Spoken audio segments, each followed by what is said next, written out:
हे दोस्तों, हम कितने भी अमीर हो जाए, फेमस या पावरफुल हो जाए, जब तक हम चीजों को लेकर बहुत ज्यादा फिक्र करेंगे तब तक जिंदगी हमें उतनी अच्छी नहीं लगेगी जैसी लगनी चाहिए।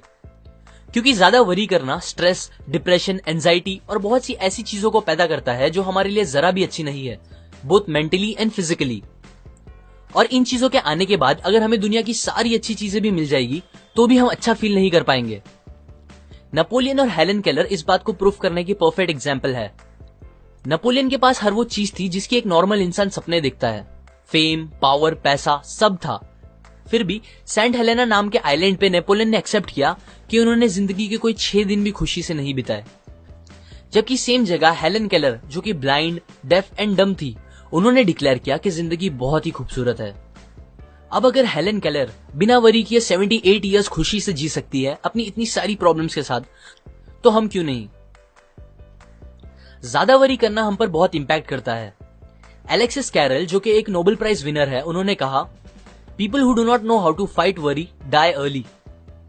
Doctor O.F. गॉबेरॉन, जो कि एक चीफ फिजिशियन है, उन्होंने बताया कि 70% पेशेंट्स जो फिजिशियंस के पास आते हैं वो अपने आप को खुद ही ठीक कर सकते हैं अगर वो बस अपने फियर और वरीज को खत्म कर दे तो। एक स्टडी में 15,000 पेशेंट्स को एग्जामिन किया गया जिन्हें स्टमक डिसऑर्डर्स थे। उन्हें एग्जामिन करने के बाद पता चला 5 में से 4 पेशेंट्स की बीमारी का कोई भी फिजिकल रीजन नहीं था, बल्कि उनके फियर, वरी, हेट, सेल्फिशनेस, ये सारे रीजंस बन गए थे उनके पेट की बीमारियों के। बहुत से फेमस डॉक्टर्स कहते हैं स्टमक अल्सर्स जो कि जान ले सकते हैं, हार्ट डिजीजेस, कुछ टाइप के हेडेक्स, इंसोम्निया और कुछ टाइप के पैरालिसिस, ये सब और कोई रीजंस नहीं, बस हमारे ज्यादा वरी करने से होता है। अब ये सारी चीजें आपके लिए मोर देन इनफ होनी चाहिए ये बात समझने के लिए कि वरी करना हमारे लिए कितना हार्मफुल हो सकता है। A magic formula for solving worry situations. Willis H Carrier एक इंजीनियर थे। उन्हें एक बार एक फैक्ट्री में गैस क्लीन करने वाले डिवाइसेस को इंस्टॉल करने का प्रोजेक्ट मिला, जिसके लिए कंपनी के मिलियंस ऑफ डॉलर्स लग गए थे। पर यह प्रोजेक्ट खत्म करने के बाद कैरियर को पता चला कि उनके इंस्टॉल किए गए डिवाइसेस कंपनी को किए गए गारंटीड वादे पूरे नहीं कर पा रहा है, जिसकी वजह से मिलियंस ऑफ डॉलर्स के लॉस की जिम्मेदारी पूरी कैरियर पे आ गई थी। वो अपने इस फेलियर से बहुत ही ज्यादा परेशान हो गए थे। वो इतना फिक्र करने लगे थे कि उन्हें नींद आना बंद हो गई थी। बट फिर उनकी कॉमन सेंस ने उन्हें याद दिलाया कि उनका फिक्र करना सिचुएशन को ठीक नहीं करेगा। सो उन्होंने एक टेक्निक निकाली अपनी इस वरी की प्रॉब्लम से डील करने के लिए, और ये टेक्निक इतनी असरदार निकली कि वो उसे आज भी यूज करते हैं मोर देन 30 इयर्स से। ये टेक्निक में 3 सिंपल स्टेप्स है जो आपको भी याद रखने हैं। स्टेप 1, बिना डरे और पूरी सच्चाई के साथ ये पता करो कि एट द वर्स्ट केस, बुरे से बुरा इस प्रॉब्लम की वजह से आपके साथ क्या हो सकता है। कैरियर ने जब ये सोचा तो उन्हें पता चला कि उनके इस फेलियर के लिए उन्हें जेल या फांसी तो नहीं होगी, बट हाँ, उनका मार्केट में नाम बहुत खराब होगा और $20 मिलियन जो उन्होंने अपने एम्प्लॉयज के साथ इन्वेस्ट किए थे वो पूरे डूब जाएंगे। स्टेप 2, वर्स्ट केस पता चलने के बाद आप उसे मेंटली एक्सेप्ट कर लो। कैरियर ने अपने आप से कहा कि ठीक है, अब अगर ऐसा हो गया है तो कोई बात नहीं, मैं फिर से मेहनत करके अपना नाम बना लूंगा और एम्प्लॉयज को समझा दूंगा कि ये एक एक्सपेरिमेंट कॉस्ट था, हमारे गैस साफ करने की न्यू टेक्निक को टेस्ट करने के लिए। वर्स्ट थिंग एक्सेप्ट करने के बाद कैरियर को बहुत ही ज्यादा सुकून मिला, जो उन्हें बहुत टाइम से नहीं मिला था। स्टेप 3, जब वो बुरे से बुरी चीज मेंटली एक्सेप्ट हो चुकी हो तो फिर आप उस वर्स्ट को बेटर या और अच्छा कैसे कर सकते हो इस बारे में सोचो। अगेन कैरियर ने चीजें एक्सेप्ट करने के बाद ये सोचना स्टार्ट किया कि वो कैसे उस $20,000 के लॉस को कम कर सकते हैं। उन्होंने बहुत से टेस्ट किए तो उन्हें पता चला कि अगर वो अपने डिवाइसेस में $5,000 का और काम कराएंगे तो उनके डिवाइसेस बराबर काम करने लगेंगे। फिर उन्होंने ऐसा ही किया, जिसका रिजल्ट ये हुआ कि $20,000 लॉस होने के बजाय उन्होंने $15,000 का प्रॉफिट करा दिया, ये सॉल्यूशन निकाल के। कैरियर कहते हैं कि अगर वो ये 3 स्टेप फॉलो नहीं करते और बस फिक्र करते रहते तो उन्हें ऐसा रिजल्ट्स कभी नहीं मिलता। ये टेक्निक हमारे लिए भी बहुत काम की है, क्योंकि जब आप वर्स्ट आउटकम को एक्सेप्ट कर लेते हो तो आपका दिमाग एक जगह से दूसरी जगह जाके परेशान होना बंद कर देता है और प्रॉब्लम को सॉल्व करने पे ज्यादा कॉन्सेंट्रेट कर पाता है। पर जब तक आप एक्सेप्ट नहीं करोगे अपनी प्रॉब्लम को, आपका दिमाग आपको खाता रहेगा और कुछ अच्छा आउटकम नहीं मिलेगा।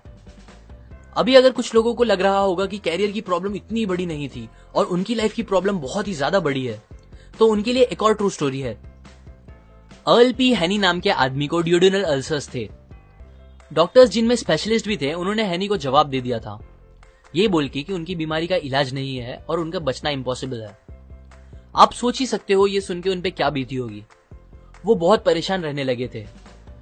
पर फिर उन्होंने डिसाइड किया कि जबकि मेरे पास बहुत ही कम टाइम बचा हुआ है, क्यों ना मैं इस टाइम को एकदम बेफिक्र होके खुशी से बिताऊं और एकदम खुल के जीऊं। उनका सपना था कि वो मरने से पहले वर्ल्ड टूर पे जाए, सो उन्हें वही करना सही लगा। उन्होंने शिप की टिकट बुक की। डॉक्टर्स ने उन्हें वार्न किया कि अगर वो गए तो वापस नहीं आ पाएंगे और उनकी बॉडी समुद्र में ही डाल दी जाएगी। हैनी को अपने शहर नेब्रास्का में ही दफन होना था, सो वो अपने साथ अपनी कॉफिन लेके गए, उसे शिप वालों को दे दिया और एग्रीमेंट रखा कि अगर वो मरते हैं ट्रिप पे तो शिप वाले उनकी बॉडी वापस लेके आए। ये अरेंजमेंट करने के बाद वो एकदम बेफिक्र होकर ट्रिप पे चले गए। उन्होंने बिना सोचे समझे जो दिल किया वो खाया और पिया, बड़े बड़े सिगार पिए, गेम्स खेले, नए दोस्त बनाए, रात रात भर जाग के मस्ती की, गाने गाए, ऐसे तूफानों में एंजॉय किया जो जानलेवा थे। और फिर पूरी ट्रिप खत्म होने के बाद जब वो वापस आए तो उनका 90 पाउंड वजन बढ़ गया था। वो भूल ही गए थे कि उन्हें स्टमक अल्सर्स हैं। सरप्राइजिंगली वो एकदम ठीक हो गए थे और उसके बाद उन्होंने आगे एक हेल्दी लाइफ खुशी से गुजारी। यहाँ हैनी ने भी यही सेम टेक्निक यूज की थी जो कैरियर ने यूज की। उन्होंने अपनी प्रॉब्लम का वर्स्ट आउटकम पता कर लिया, फिर उसे एक्सेप्ट कर लिया और उसके बाद ट्रिप पे जाके अपनी सिचुएशन को थोड़ा बेटर करने की कोशिश की, वो भी बिना फिक्र किए। अब अगर वो ये पता चलने के बाद कि मैं मरने वाला हूं बस फिक्र करते रहते तो डॉक्टर्स की बात सच निकल जाती, पर उन्होंने अपनी फिक्र खत्म करके लाइफ का मजा लिया जिसने उनकी जान बचा ली। Count your blessings. मान लो कोई आदमी आके आपको 5 करोड़ रुपए दे और कहे मुझे अपने दोनों हाथ काट के बेच दो, तो क्या आप बेचोगे? अगर वो आपको 5 करोड़ और दे और बोले अपनी दोनों टांगे भी काट के दे दो, बहुत सारे और पैसे दे और बोले अपनी आंखें, कान, दूसरे बॉडी पार्ट्स भी दे दो, तो क्या आप दोगे? जहां तक मुझे लगता है होपफुली आप नहीं दोगे और ना ही मैं दूंगा। सो इससे हमें यह पता चलता है दैट हम ऑलरेडी कितने अमीर हैं। हम ऑलरेडी उन चीजों के मालिक हैं जिनकी वैल्यू हमारे लिए करोड़ों से भी ज्यादा है, जो कि है हमारी हेल्थ, हमारी बॉडी और हमारा टाइम। बट स्टिल सोचने की बात यह है कि हम कुछ लाखों रुपए की मटेरियलिस्टिक चीजों को ओन करने के लिए अपनी इन सबसे कीमती चीजों को हद से ज्यादा प्रेशर पे डालते हैं, पनिश करते हैं और उसे एकदम खराब कर देते हैं। मैं ये नहीं बोल रहा हूं आप सक्सेसफुल बनने के बारे में ना सोचो, पर इतना ध्यान दो कि आप सक्सेस पाने के चक्कर में अपनी हेल्थ और बॉडी को ना खराब कर लो, बिकॉज कितनी भी बड़ी सक्सेस क्यों ना मिल जाए, बिना हेल्थ के वो कोई काम की नहीं होगी। हमें उन चीजों के बारे में सोच के सैड नहीं होना चाहिए जो हमारे पास नहीं है, बल्कि वो सारी अच्छी चीजें जो हमारे पास ऑलरेडी है उसको सोच के अच्छा फील करना चाहिए। ये एक प्रिंसिपल है जिसने मेरी जिंदगी तो बहुत आसान कर दी है। मैं जब भी किसी चीज को लेके वरी करने लगता हूं तो ये सोचता हूं कि यही सेम टाइम कहीं दूर ऐसे भी लोग हैं जिनके सामने उनकी पूरी फैमिली को जान से मार दिया जा रहा होगा। ऐसे कितने सारे लोग भी हैं जो प्यासे होंगे और उनको पीने के लिए साफ पानी नहीं मिल रहा होगा। ऐसे कितने लोग भी हैं जो भूख से इतने तड़प रहे होंगे कि मिट्टी खा के अपना पेट भर रहे होंगे। और मैं यहाँ इतना सेल्फिश हूं जो अपनी छोटी मोटी प्रॉब्लम्स की फिक्र करके सैड बैठा हूं। हम सब अपनी प्रॉब्लम से परेशान होकर लाइफ को कोसते हैं, पर यकीन करो कोई इंसान जिसको पता होगा दैट उसकी लाइफ का आज आखिरी दिन है, अगर आप उससे कहोगे मेरी जिंदगी और उसकी सारी परेशानियां तू ले ले, तो वो खुशी खुशी आपकी सारी प्रॉब्लम्स ले लेगा और फिर भी दुनिया का सबसे खुश इंसान होगा। अगर आपको एंजाइटी, स्ट्रेस, डिप्रेशन या वरीज से दूर रहना है तो एक हैबिट बना लो और कम से कम दिन में एक बार अपनी लाइफ की सारी अच्छी चीजों को गिनने की कोशिश करो और उसके लिए ऊपर वाले का शुक्र करो। जब आप ऐसा करोगे तो आपको पता चलेगा आप अपनी सोच से कितने ज्यादा अमीर हो। Don't allow yourself to get upset on small things. Robert Moore ने यह बात तब सीखी जब वो 276 फीट पानी के नीचे एक सबमरीन में फंसे हुए थे। वॉर का टाइम था, उनपे जापानीज माइन लेयर अटैक कर रही थी जो उनकी कभी भी जान ले सकती थी। तब मौत को एकदम पास देखकर वो सोचने लगे कि कैसे वो पहले छोटी छोटी बातों पे फिक्र किया करते थे जब वो पहले बैंक में काम करते थे। उनकी लंबी ड्यूटी, कम सैलरी, खुद का घर ना होना, एक खुद की कार ना खरीद पाना, ये सब तब उन्हें जिंदगी की सबसे बड़ी प्रॉब्लम लगती थी। पर अब जब वो मरने वाले थे उन्हें समझ आया कि वो सब फिक्र कितनी बेतुकी थी और तभी उन्होंने अपने आप से प्रॉमिस किया कि अब अगर वो जिंदा बच गए तो वो कभी इतना वरी नहीं करेंगे, किसी भी बात को लेकर कभी भी नहीं। उन्हें वो चांस मिल गया और वो वहां से बच निकले और फिर उसके बाद उन्होंने कभी भी अपना खुद का किया गया फिक्र ना करने का वादा नहीं तोड़ा। मोस्टली हमें चीजें जितनी बड़ी लगती है एक्चुअली में उतनी बड़ी होती नहीं, हम बस सोच सोच के उसे बड़ा बना देते हैं। मुझे याद है मैं पहले अपने सेलफोन में अच्छे अच्छे सॉन्ग्स और फॉरवर्ड मैसेजेस जमा करता था। मैंने काफी सारे सॉन्ग्स और मैसेजेस जमा किए थे जो मुझे बहुत पसंद थे। एक दिन मेरा सेलफोन खराब हो गया और मेरा सारा डेटा उसमें से उड़ गया। इस बात ने मुझे इतना परेशान कर दिया था कि मुझे एक बीमार इंसान जैसा फील होने लगा था। आज जब मैं वो बात सोचता हूं तो मुझे हंसी आती है, पर तब वो मेरे लिए बहुत बड़ी बात थी। हम ऐसी ही बहुत सी स्टूपिड बातों को लेकर फिक्र करने लगते हैं जो उतनी फिक्र करने के लायक ही नहीं होती। सो नेक्स्ट टाइम जब आप किसी बात को लेकर फिक्र करो तो अपने आप से पूछो, क्या ये सेम बात को लेकर मैं कुछ साल बाद भी फिक्र करूंगा? और अगर नहीं तो अभी ही फिक्र करना बंद कर दो। About all the worries we worry about never happens.